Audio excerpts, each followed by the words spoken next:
Michael Davis sat in the dimly lit common room of the St. Augustine Orphanage, a place that had seen better days. The peeling wallpaper and creaky wooden floors echoed the stories of countless children who had come and gone, but none had left a mark quite like him.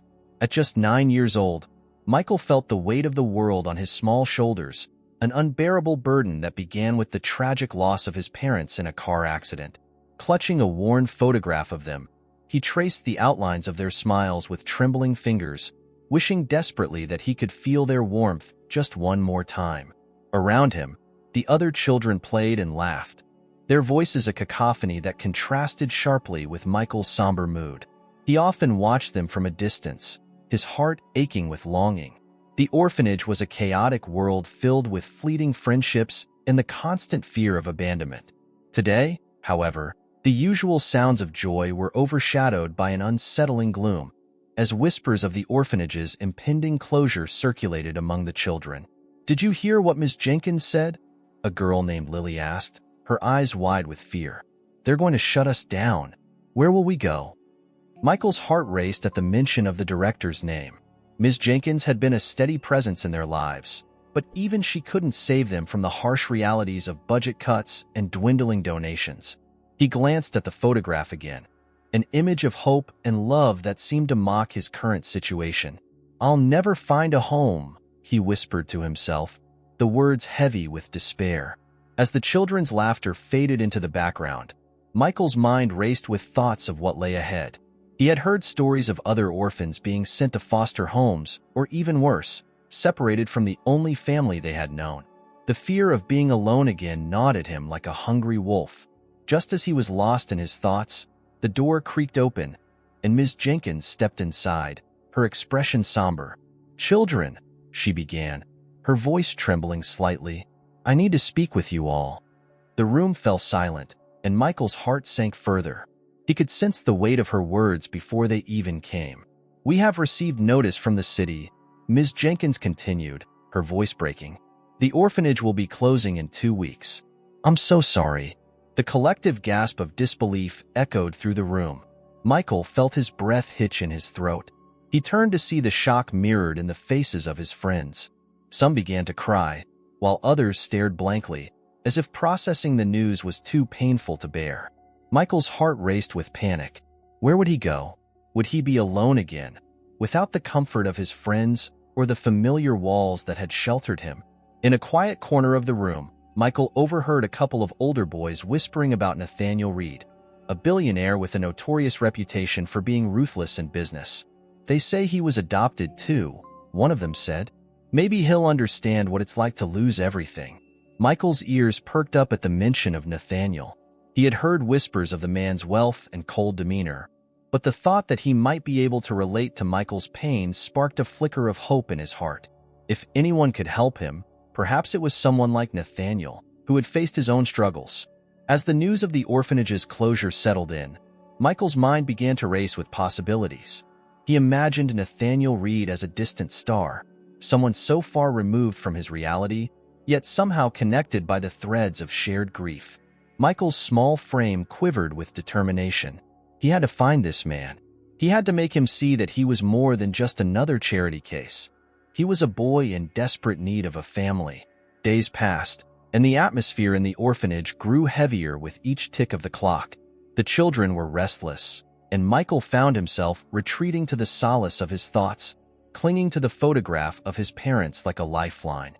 That night, under the glow of a flickering light bulb, he made a decision. He would seek out Nathaniel Reed.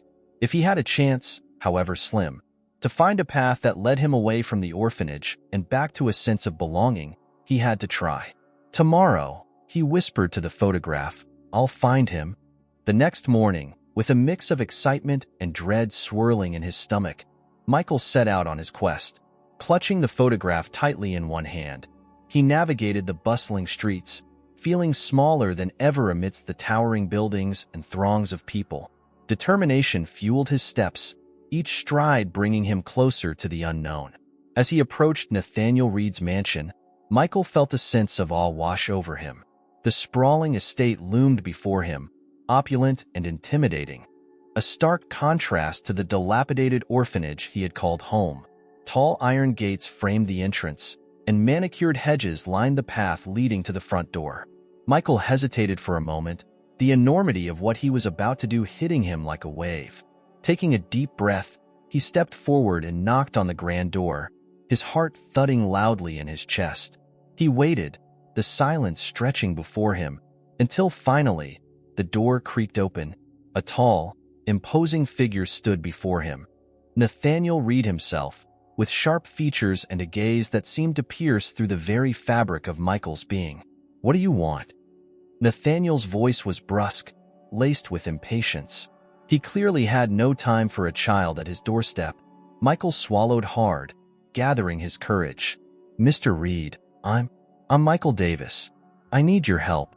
The words tumbled out in a rush, and he felt a tremor of uncertainty. The billionaire raised an eyebrow, clearly unimpressed by the sight of a small boy standing before him. "Is this some sort of joke?" Nathaniel asked, his tone skeptical. "I don't have time for charity cases." Desperation clawed at Michael's throat, and before he could stop himself, tears welled in his eyes. "Please, sir. I lost my parents, and now the orphanage is closing. I don't want to go back to the streets. I thought maybe you could help me." There was a moment of silence, a brief flicker of something in Nathaniel's eyes, perhaps recognition or pity. But just as quickly, he masked it with indifference. "I can't help you," he said flatly, starting to close the door. "No," Michael cried, his small voice breaking. "You were adopted, too. You understand what it's like. Please, I just want to be seen. I don't want to be alone anymore." Nathaniel paused, the door hovering just inches from closing. Something in Michael's plea resonated within him, a memory from a time long forgotten when he had been a lonely boy, just like Michael. But the walls he had built around his heart were thick and unyielding. He couldn't let himself feel that vulnerability again. "Go back to your orphanage," he said, his voice devoid of warmth. "You'll be fine." With that, he shut the door, leaving Michael standing on the doorstep, heartbroken and alone. As he turned away, the weight of despair crashed over him like a tidal wave. He had sought out the one person who he believed might understand, only to face rejection once more. With the photograph clenched tightly in his hand, Michael walked away from the mansion, feeling more lost than ever. The world around him seemed to blur into a haze, and he could hardly see where he was going. But deep inside, a spark of determination flickered. He would not give up. He could not give up. The search for belonging had only just begun. Michael stood at the entrance of Nathaniel Reed's mansion, his small frame dwarfed by the towering structure that loomed before him. The mansion was a spectacle of wealth and opulence, with its grand columns and intricately designed facade. The sun glinted off the large windows, giving the impression that the house was alive, watching him, judging him. A gentle breeze ruffled his hair, but it did little to ease the nervousness bubbling in his stomach. He clutched the worn photograph of his parents tightly, as if its presence would provide him the courage he desperately needed. Taking a deep breath, he stepped forward, the sound of his sneakers echoing against the cobblestone path. Each step felt heavier than the last, as doubt began to creep into his mind. What if Nathaniel didn't care? What if he was just another charity case to be brushed aside? The thought sent a shiver down his spine, but Michael shook it off. He had come too far to turn back now. He raised his hand and knocked on the massive wooden door, the sound reverberating through the silence that enveloped the mansion. Moments later, the door swung open, revealing a tall man in a tailored suit, his expression a mixture of surprise and irritation. Nathaniel Reed stood before him, his dark eyes narrowing as he took in the sight of the small boy standing on his doorstep. "Can I help you?" he asked, his voice low and devoid of warmth. Mr. Reed?" Michael stammered, his voice barely above a whisper. "I'm Michael Davis.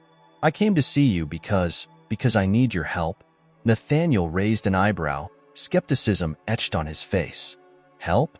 From a child? You must have the wrong address, kid. I'm not in the business of helping orphans." He turned to close the door, but Michael quickly stepped forward, panic rising within him. "Please, just let me explain." His voice cracked, and tears threatened to spill from his eyes. "I lost my parents. They died in a car accident, and the orphanage is closing soon. I don't have anywhere to go." The words tumbled out in a rush, each syllable laced with desperation. Nathaniel paused, his hand hovering over the door. He had heard countless pleas for help from various charities and organizations, but this was different. There was something in the boy's eyes, a raw pain that tugged at the edges of his hardened heart. "Why would you come to me?" Nathaniel asked, his tone softening slightly, though he still stood firm in the doorway. "There are plenty of other places you could go, people who are trained to handle situations like yours." Michael took a step closer, his heart racing as he wiped a stray tear from his cheek. "Because you were adopted too. I thought maybe you'd understand. I thought maybe you could help me find a family." Nathaniel's expression shifted, a flicker of recognition crossing his face. He had never shared his adoption story with anyone, had buried it deep beneath layers of success and loneliness. The boy's words resonated with a part of him he thought he had long forgotten. "You think I can help you? With what exactly?" "I don't know," Michael admitted, his voice trembling. "I just thought, maybe you could help me find someone who would want me. I don't want to be alone anymore." His shoulders sagged, and he looked down at the ground, the weight of his grief palpable in the air between them. For a brief moment, Nathaniel stood in silence, his heart aching as he recalled his own childhood, filled with a longing for acceptance and belonging. The mansion that had once felt like a fortress of solitude now seemed like a prison to him. "Listen, kid," he finally said, his voice softer now. "Why don't you come inside? We can talk." Michael's eyes widened with surprise and hope, and he nodded vigorously, stepping over the threshold into the lavish foyer. The grandeur of the mansion was overwhelming. The marble floors gleamed under the soft light of ornate chandeliers, and the walls were adorned with priceless art. It felt like a world entirely separate from the crumbling orphanage he had known. "Take a seat," Nathaniel gestured to a plush sofa, still unsure of what to make of this unexpected visitor. Michael perched on the edge of the seat, fidgeting with the photograph as he tried to gather his thoughts. "So, you really lost your parents?" Nathaniel asked after a moment of silence, keeping his tone neutral. "Yeah," Michael replied, his voice small. "They were driving home from a party when it happened. The other driver was drunk. I was at the babysitter's that night." He swallowed hard, trying to push the memories away, but they flooded back, suffocating him. "I never got to say goodbye." Nathaniel felt a pang of sympathy, remembering his own loss, the sting of rejection from his adoptive parents. "I'm sorry to hear that," he said, sincerity lacing his voice. "It must be really hard for you." Michael nodded, tears spilling over as he wiped his eyes with the back of his hand. "I don't want to be alone. I just want a family again." For a moment, Nathaniel felt a flicker of something he hadn't felt in years, empathy. It was a fleeting sensation, but it lingered just long enough for him to see the boy before him as more than just a charity case. He remembered his own childhood, the loneliness, the yearning for acceptance, and for the first time, he felt compelled to reach out. "Look," he said slowly, "I can't promise you a family or anything like that. I have my own issues to deal with, but I'll listen. If you want to talk about your parents or what you're going through, I'm here." Michael looked up, his eyes wide with surprise. "Really? You mean it?" "Yeah, I mean it," Nathaniel replied, his voice steady. "Just no more crying, okay? It's hard for me to see a kid like you upset." Michael chuckled through his tears, the tension in the air shifting slightly. "Okay, I'll try." As they sat together in the grand living room, the distance between them began to close. Michael spoke about his parents, sharing stories that made him laugh and cry. Nathaniel listened intently, captivated by the boy's spirit, his resilience in the face of unimaginable loss. For the first time in years, Nathaniel felt the walls he had built around himself starting to crumble, revealing a longing for connection he thought he had lost forever. The conversation flowed like a gentle river, carrying them both away from their respective pains, if only for a moment. Michael shared his dreams, his love for drawing and architecture, while Nathaniel found himself slowly opening up about his own childhood, about feeling like an outsider in his own home. Sometimes, I felt like I didn't belong, Nathaniel confessed, his voice barely above a whisper. Even in a house full of people. Me too, Michael replied softly, their eyes locking in a moment of understanding. I don't want to feel like that anymore. As the afternoon light streamed through the windows, casting patterns on the floor, Nathaniel realized that this unexpected encounter had sparked something within him. A flicker of hope, a chance to be a part of something greater than himself. And as he looked at Michael, he felt a stirring of responsibility, the urge to protect this boy who had shown him a glimpse of his own lost childhood. Tell you what, Nathaniel said, his resolve strengthening. I'll help you find a way to stay out of the orphanage, but you have to promise me something in return. What? Michael asked, his eyes wide with anticipation. You have to promise me that you'll keep dreaming. No matter what happens, don't give up on your dreams. I promise, Michael said, a smile breaking through his tears. In that moment, as they sat together in the grand mansion, both boy and man felt the weight of their pasts beginning to lift, replaced by the possibility of a future intertwined. Nathaniel Reed led Michael into the grand foyer of his mansion, the vast space echoing slightly with each of their footsteps. The walls were adorned with paintings that seemed to whisper tales of elegance and wealth, but Michael felt none of it. All he could focus on was the softness of the plush carpet beneath his small shoes and the overwhelming sensation of being out of place. As they walked, Nathaniel's gaze was fixed ahead, but Michael could sense the billionaire's unease. Please, take a seat.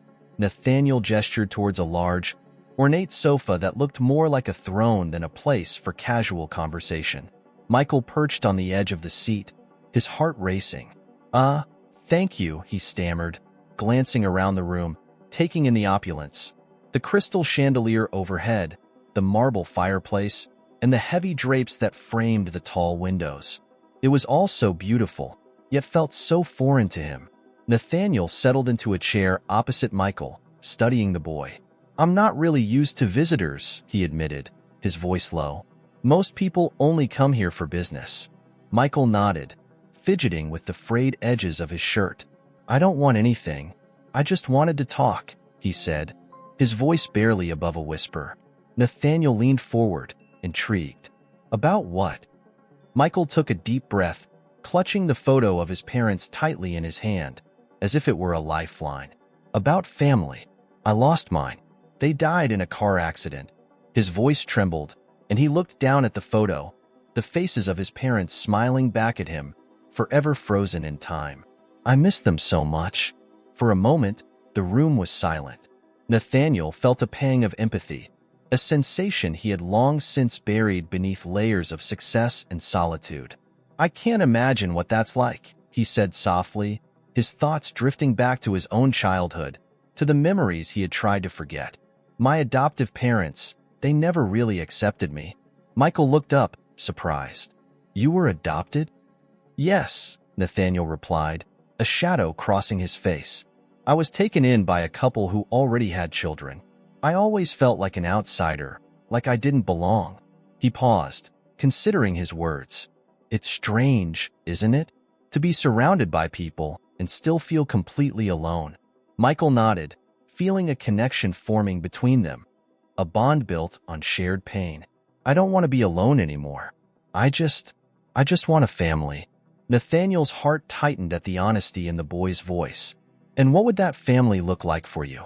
I don't know, Michael admitted, his small shoulders slumping. Maybe just someone to take care of me. Someone who loves me. Nathaniel leaned back, feeling the weight of his own life pressing against his chest. He had surrounded himself with wealth and luxury, yet here was this boy, stripped of everything but his grief and longing. You know, he began hesitantly, I can relate to that desire. I've spent so much of my life trying to fill that void with things that don't really matter. Michael tilted his head, curious. Like what? Like all of this, Nathaniel gestured around the room. Success, money. I thought if I achieved enough, I would finally feel complete. But it never worked. I'm still just me. His voice cracked slightly, revealing the vulnerability he rarely allowed himself to show. Why don't you get a family? Michael asked, his innocence shining through. You could adopt someone like me. Nathaniel chuckled softly, but it was a hollow sound. It's not that simple, Michael. There are responsibilities, expectations. I'm not sure I'd be a good father. But you understand, Michael insisted, his eyes bright with hope. You know what it's like to be alone. You know what it's like to want someone to care. Nathaniel stared at Michael, struck by the boy's determination. You really think I could do that? Why not? Michael said, his voice growing stronger. You could teach me things. We could be a family. The billionaire chuckled, but there was a trace of sadness in his laughter. A family is more than just teaching someone skills, Michael. It's about love, trust, and being there for each other. I have a hard time trusting people. For a brief moment, the atmosphere turned heavy with the weight of unspoken truths. Michael could feel Nathaniel's hesitance, the walls he had built around himself over the years. But I'm here now, he said softly. You can trust me.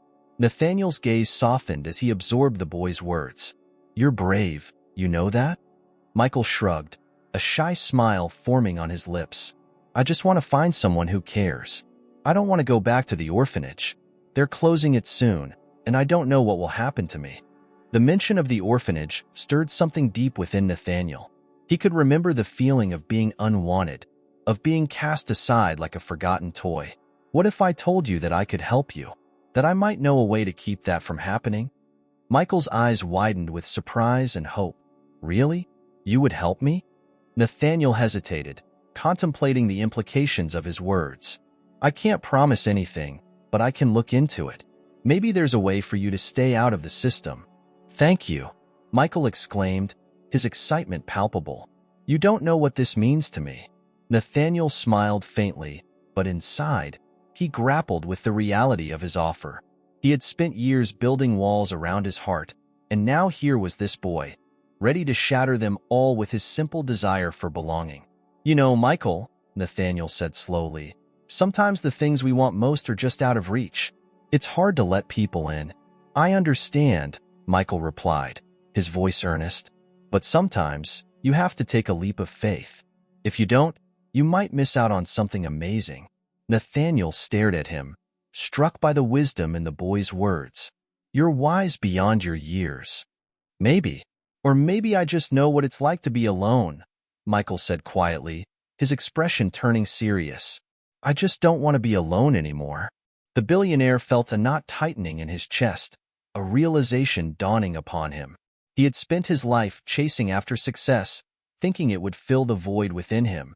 Yet here was this child, offering him a chance to redefine his existence. You're not alone, Michael, he said finally, his voice barely above a whisper. Not anymore. I'll help you. Michael's face broke into a radiant smile, and for the first time, Nathaniel felt a flicker of warmth in his heart, a connection that transcended their circumstances. They sat in silence for a moment, the weight of their shared understanding hanging in the air. In that moment, Nathaniel knew he had stepped into uncharted territory, a place where his fears and insecurities could no longer hold him captive. He was beginning to understand that true wealth lay not in possessions, but in the relationships we cultivate. And as he looked into the hopeful eyes of the boy before him, Nathaniel felt the stirrings of a new purpose, one that revolved around love, family, and the promise of healing. Nathaniel Reed had never anticipated that a small boy would come to mean so much to him. As they settled into a routine that was both surprising and comforting, Nathaniel found himself waking up each morning with a sense of purpose that had long eluded him. Michael, with his wide-eyed curiosity and unyielding spirit, brought vibrancy into the billionaire's otherwise solitary existence.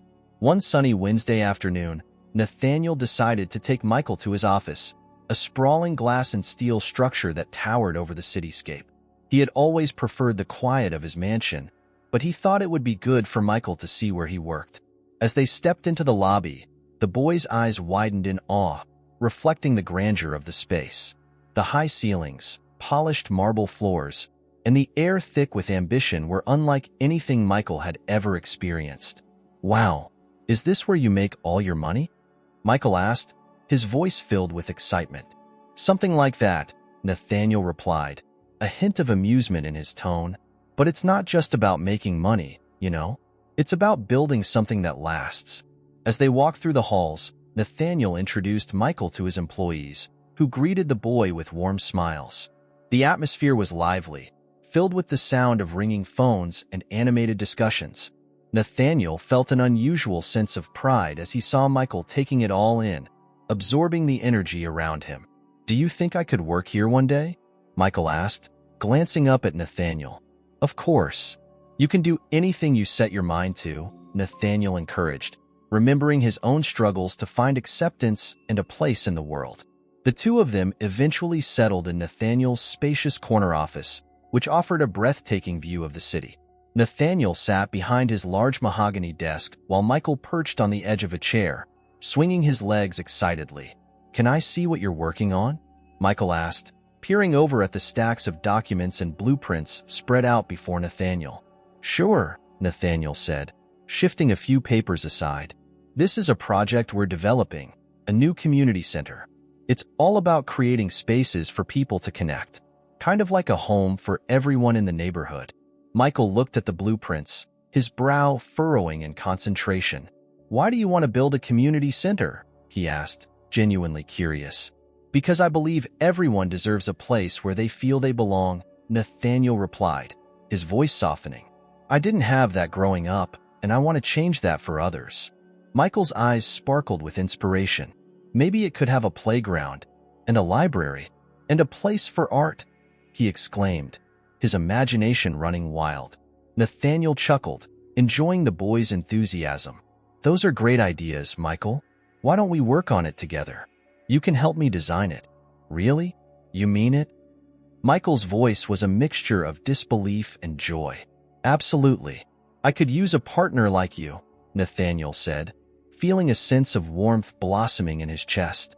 As the afternoon wore on, they brainstormed ideas for the community center, sketching out plans and discussing what would make it truly special.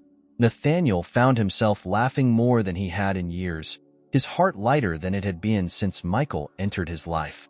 Later that day, as they were leaving the office, Michael turned to Nathaniel with a serious expression. "Can I tell you something?" "Of course," Nathaniel replied, sensing the shift in the boy's demeanor. "I want to be an architect when I grow up," Michael confessed, his voice barely above a whisper, as though the admission carried the weight of his dreams. "I want to build homes for kids like me, so they don't have to feel alone." Nathaniel was taken aback by the depth of Michael's aspiration. "That's an incredible dream. You know, architects help create spaces where people can feel safe and loved. You'd be perfect for it." Michael beamed at the compliment, a blush creeping onto his cheeks. "Do you think I could really do it?" "Without a doubt," Nathaniel said firmly. "But it takes hard work and dedication. If this is what you want, I'll help you get there." "I'm going to study really hard then," Michael vowed, determination flooding his small frame. "I want to make a difference." As they returned to the mansion, Nathaniel couldn't shake the feeling of connection that was growing between them. For the first time in years, he felt like he was part of something bigger than himself, a bond that transcended their individual struggles. But as they settled into their evening routine, Nathaniel's business partner, Richard, paid a visit. "Hey, Nathaniel, can we talk?" Richard said, his tone serious as he entered the living room where Nathaniel and Michael were playing a board game. "Sure, what's up?" Nathaniel replied, glancing at Michael, who was intently focused on the game. Richard cleared his throat, his expression tight. "I've been hearing some concerns from the board about your recent distractions," he said, gesturing subtly toward Michael. "They think you're becoming too emotionally invested in this boy. It could affect your decision-making." Nathaniel bristled at the implication. "What do you mean, emotionally invested?" "Michael is just a kid. He needs guidance, and I'm trying to provide that. Look, I understand that you want to help him, but you can't let this interfere with the company. We have a lot at stake here," Richard warned, crossing his arms. "If the board sees you prioritizing personal matters over business, it could lead to serious repercussions." Nathaniel felt a knot forming in his stomach. "You think I shouldn't care about him? He's been through so much, Richard. I see myself in him." "Maybe that's the problem," Richard countered. "You're letting your past cloud your judgment." You need to keep your professional life separate from your personal feelings. It's not just about you anymore." As Richard's words hung heavy in the air, Nathaniel turned to Michael, who was now watching the exchange with wide eyes, his innocence stark against the tension in the room. Nathaniel's heart sank as he realized the implications of the conversation. "Michael, why don't you go play in the garden for a bit?" Nathaniel suggested, trying to mask the turmoil inside him. "Okay," Michael replied hesitantly, sensing the shift in the atmosphere. As he walked away, Nathaniel felt a pang of regret. "Are you really prepared to risk everything for a fleeting connection?" Richard pressed, unabashedly dismissive. "Michael is not a distraction," Nathaniel shot back, his voice rising. "He's a chance for me to do something meaningful. I won't let anyone take that away from me." "Just think about what I said," Richard said, his voice lowering. "You need to be careful, Nathaniel. You can't afford to lose focus." As Richard left, Nathaniel felt the walls closing in on him. The warmth of the afternoon spent with Michael now felt fragile, and a sense of unease crept into his heart. He had finally found someone who understood him, someone he could pour his heart into, but at what cost? Nathaniel walked to the garden, where he found Michael sitting on a swing, his feet brushing against the grass. The boy's face was shadowed by uncertainty, and Nathaniel felt a wave of guilt wash over him. "Hey, buddy," Nathaniel said softly, taking a seat on the swing next to him. "I didn't mean to have that conversation in front of you." Michael looked up, his eyes mirroring the confusion he felt. "Are you mad at me?" "Not at all," Nathaniel replied quickly, shaking his head. "I'm just trying to figure things out. Is it because of me?" Michael asked, his voice small. "Am I a distraction?" Nathaniel's heart ached at the question. "You're not a distraction, Michael. You're important to me. I want to help you, but sometimes it's hard for people to understand that." Michael nodded, but Nathaniel could see the uncertainty lingering in his eyes. "I just wanted to help you too," he said quietly. "I thought maybe we could make something together." And as Nathaniel looked at Michael, he realized that the bond they were building was not just about healing their wounds. It was also about facing the world together.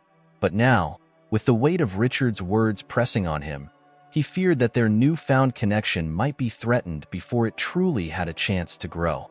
"Let's promise to always talk about things, okay?" Nathaniel said, reaching over to ruffle Michael's hair. "No matter what happens, we'll figure it out together." "Okay," Michael replied, a smile breaking through the clouds of doubt. "Can we still work on the community center?" "Absolutely," Nathaniel said, feeling a renewed sense of hope. "In fact, let's make it the best one ever." And as they swung side by side, the sun setting on the horizon, Nathaniel knew one thing for certain. He would fight to protect this bond, no matter the challenges that lay ahead. The sun dipped low in the sky, casting long shadows across Nathaniel Reed's sprawling estate. Inside, the atmosphere felt stifling, a stark contrast to the vibrant laughter that had recently filled the rooms with Michael's presence. Nathaniel sat at his massive mahogany desk, papers strewn around him like fallen leaves, but his mind was elsewhere. The weight of his responsibilities pressed heavily on him, making it difficult to concentrate on the task at hand. He could still hear the echoes of Michael's laughter, the way the boys' eyes sparkled with excitement when they discussed architecture and dreams of the future. But that was before the crisis hit. "Mr. Reed!" shouted his assistant, Clara, bursting through the door with urgency. "We need you in the conference room. The investors are getting restless." Nathaniel sighed, running a hand through his dark hair. He had meant to spend the afternoon with Michael, perhaps take him to see the new building they were planning. But that was before everything had unraveled. "I'll be right there," he replied, trying to mask his frustration. As he rose from his seat, a part of him felt a pang of guilt. Michael had come into his life like a breath of fresh air, but now there was a distance growing between them, one that Nathaniel could feel tightening like a noose.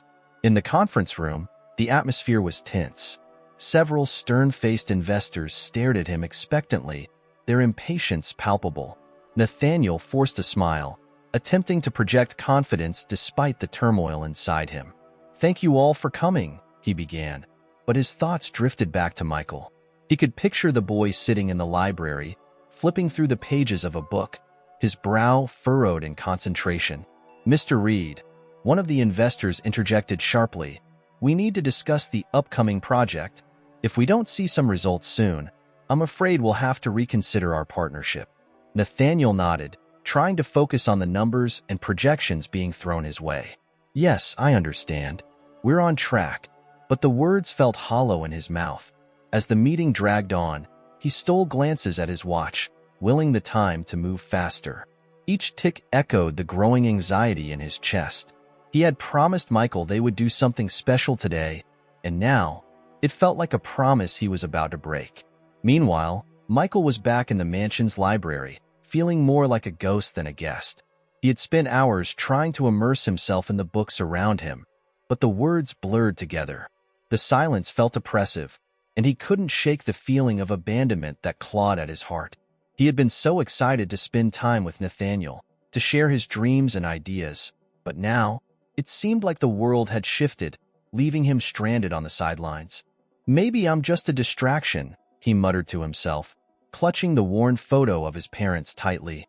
The image seemed to mock him with its reminder of loss. Michael's small hands trembled as he traced the outlines of their faces. "I wish you were here," he whispered, fighting back tears. "I don't know what to do." As he sat there, an overwhelming sense of isolation washed over him. The mansion, which had once felt so grand and welcoming, now felt like a prison. Just then, the door creaked open and Nathaniel entered, his expression a mix of weariness and determination. "Michael," he said, his voice strained, "I'm so sorry I've been gone. We need to talk." Michael's heart sank at the tone of Nathaniel's voice. "You're busy," he replied, attempting to keep his emotions in check. "I get it. I shouldn't have expected anything different." "No, that's not it," Nathaniel insisted, stepping closer. "I want to be here for you. He stopped, running a hand through his hair in frustration. "There's so much going on with the company right now. I didn't mean to make you feel like I don't matter." Michael interrupted, his voice rising with hurt. "I thought you understood what it's like to feel alone." Nathaniel's heart clenched at the boy's words. "I do understand," he said softly, kneeling to meet Michael's gaze. "But right now, I have to handle this situation. I promise, once I get through this, we'll spend time together. Just you and me." Michael looked at Nathaniel, searching for sincerity in his eyes. "You keep saying that, but it feels like you're just making excuses. I thought you wanted to be a family." Nathaniel's throat tightened at the word family. It was a concept he had longed for but had never truly embraced. "I do want that," he said, his voice barely above a whisper. "But I can't make decisions that could jeopardize everything I've worked for. Please understand." "Understand what?" Michael shot back, tears welling in his eyes. "That I'm just a kid? That I don't matter to you?" "No, that's not true," Nathaniel exclaimed, desperation creeping into his voice. "You matter more than you know. I'm trying to protect you, to give you a future." "A future without you?" Michael spat, turning away to hide his tears. "I don't want that." The atmosphere was thick with unspoken words and raw emotions. Nathaniel took a deep breath, feeling the weight of the moment. "Michael, please. I need you to trust me. I'm doing this for you." "Doing what for me?" Michael's voice trembled. "Making me feel like I'm alone again? Like I'm just another burden?" "No, you're not a burden." Nathaniel's voice broke, the walls he had built around himself starting to crumble. "You're—" Before he could finish, Clara knocked on the door, interrupting the moment. "Mr. Reed, they're waiting for you in the conference room. It's urgent." Nathaniel looked back at Michael, his heart heavy with the realization that he was failing the very connection he had sought to build. "I have to go," he said, torn between his responsibilities and his desire to comfort the boy. "I'll be back as soon as I can." But Michael had already turned his back, the distance between them feeling insurmountable. "Just go," he whispered, his voice choked with emotion.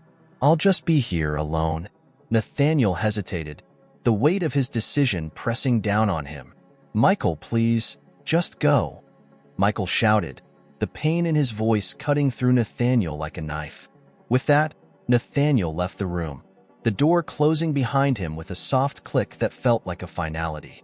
As he walked away, he could feel the cracks in their relationship widening, each step heavy with regret. Michael trudged back to the orphanage, the weight of his heartbreak heavy on his small shoulders. The once familiar path felt foreign now, each step echoing the emptiness in his heart.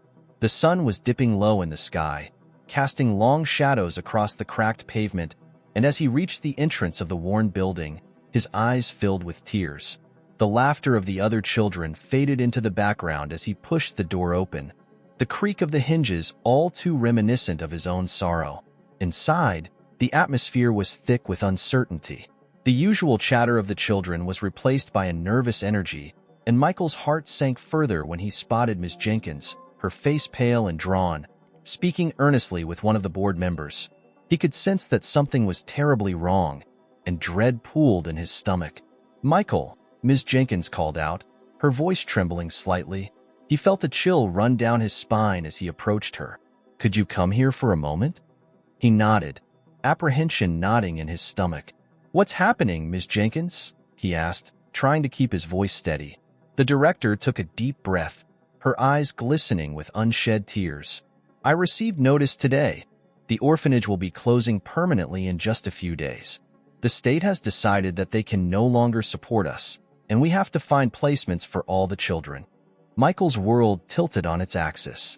Panic surged through him, and he felt as if the ground had been ripped from beneath his feet.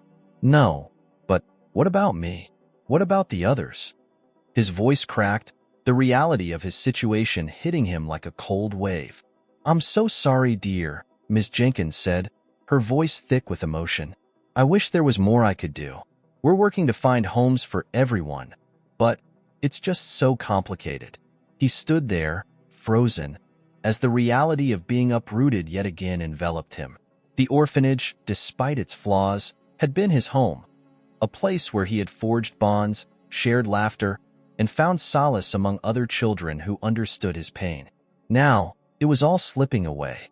Meanwhile, Nathaniel Reed paced restlessly in his lavish office, the weight of the world pressing down on him. The empty space where Michael had once sat felt like a gaping wound in his chest. Every corner of the mansion echoed with the absence of the boy's laughter, and the stark realization that he had pushed him away cut deeper than any business deal he had ever made. He rubbed his temples, trying to dispel the growing sense of urgency gnawing at his insides. "I can't let him go," Nathaniel murmured to himself, the words falling like stones in the stillness of the room. "I can't lose him like this." In a sudden burst of determination, he grabbed his coat and rushed out of his office, his heart racing with each step. The thought of Michael being placed somewhere else, perhaps even another city, filled him with a dread he hadn't known he could feel. As he drove through the winding streets toward the orphanage, memories of their time together flooded his mind.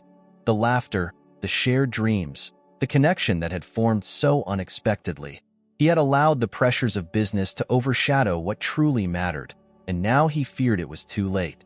When he finally arrived, the sun was setting, casting a golden hue over the crumbling building.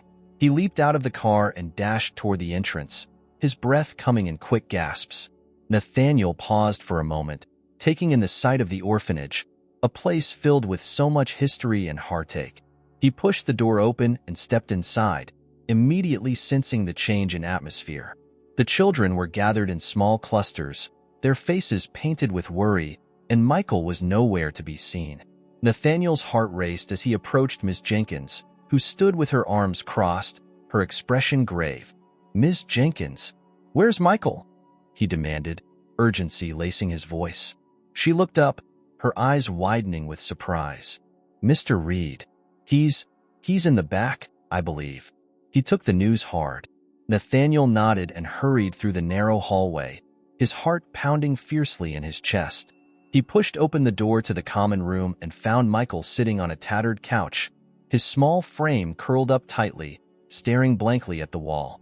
The photo of his parents lay on his lap, a silent testament to his pain. "Michael," Nathaniel called, his voice breaking slightly. The boy looked up, his eyes wide and filled with sorrow. "Why did you come back?" Michael whispered. his voice barely above a murmur. "You don't have to worry about me anymore." Nathaniel knelt in front of him, desperation coursing through him.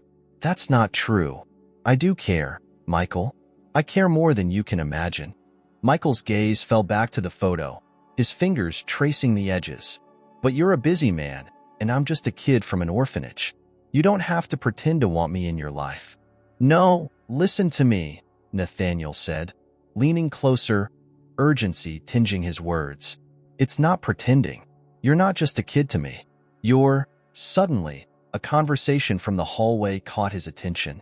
Two staff members were talking in hushed tones, and Nathaniel strained to hear them. "Did you hear about the boys?" one of them said. "Michael and Nathaniel? They were separated at birth, you know. The mother gave them up because she struggled with addiction. It's a tragic story." Nathaniel's breath hitched in his throat as the weight of the words settled over him like a heavy blanket. Separated at birth? Michael was his brother? A mix of shock and disbelief surged through him, intertwining with the love he had begun to feel for the boy. He turned back to Michael, his heart racing. "Michael, wait. There's something I need to tell you." Michael looked up, confusion written all over his face. "What is it?"